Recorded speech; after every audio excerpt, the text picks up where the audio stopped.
What up? It's your boy Wall Street, back again. And if you guys hear it in my voice, I've been a little sick. Probably because I'm so ill. And today I want to talk about two other ill motherfuckers who were just selected to be inducted into the Basketball Hall of Fame in Springfield, Massachusetts. Two of my favorite players of all time. Big pieces of, the NBA that I watched while I was growing up. Carmelo Anthony and Dwight Howard were both selected as first ballot Hall of Famers to be inducted this fall into the Hall of Fame. And this is awesome. It's a pretty cool thing to see. Like, I watched, the majority of both these guys' careers, and to see them both get selected as first ballot Hall of Famers is really something special. I was pretty shocked when Dwight Howard didn't make the NBA, all-time top 75 team, or whatever they're calling it. I think it was the 75th anniversary team, where they did the top 75 players all time in no particular order. It was just the top 75 players. And Dwight Howard was not on it. I thought that was a big snub. The guy is probably one of the best centers of all time.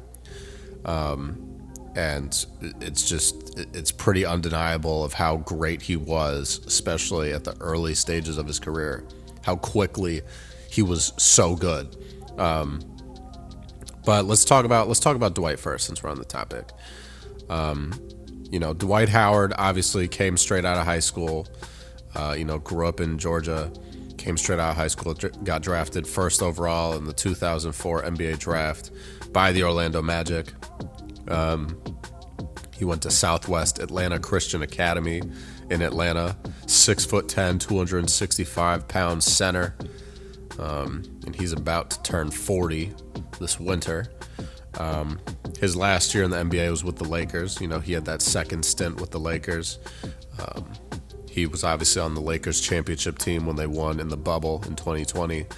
Then had a quick stint with Philly, and then went back to LA, and then, finished his playing career in Taiwan in 2023. So, one-time NBA champion, 8-time All-Star, 5-time All-NBA first team, 1-time All-NBA second team, 2 times All-NBA third team, 3 times Defensive Player of the Year, 3 straight, I might add, from 2009 to 2011, 4 times All-Defensive first team, 1-time All-Defensive second team, obviously was All-Rookie first team. And he was a 5-time rebounding leader, 2-time blocks leader, slam dunk contest champion.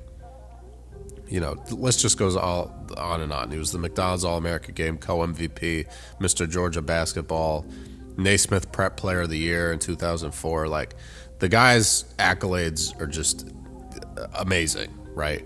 And I think a lot of times he gets talked about as if he's not one of the greatest to ever play because of stuff that happened off the court, or, the issues he had with Kobe. People always say that he was soft.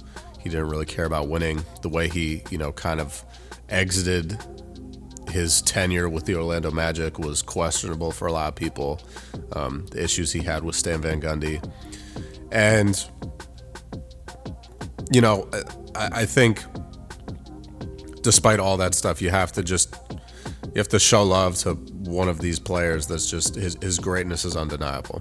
So shout out to Dwight Howard, just super impressive, amazing all-time career.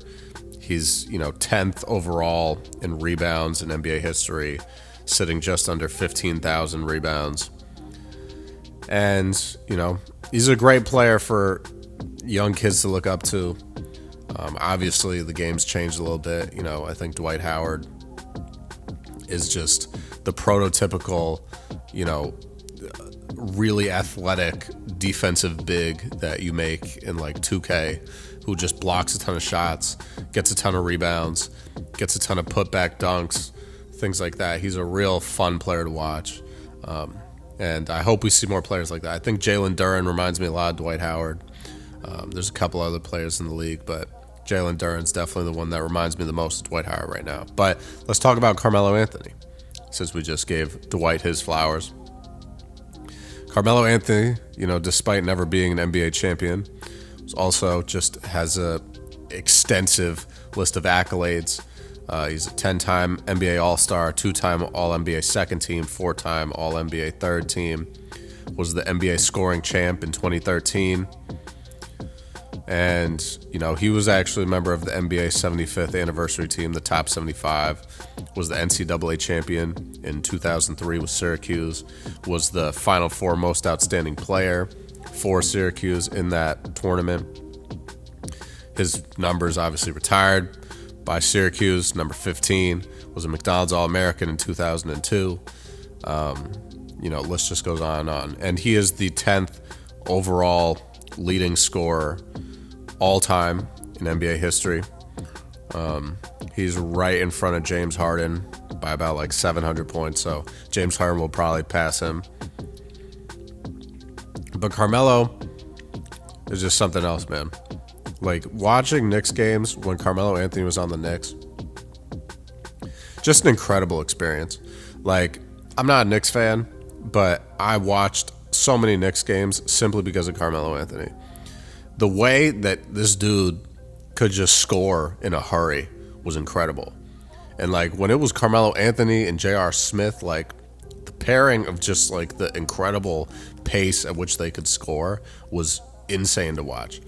And, I remember watching Carmelo's 62-point game, against the Bobcats, back before the Hornets were the Hornets.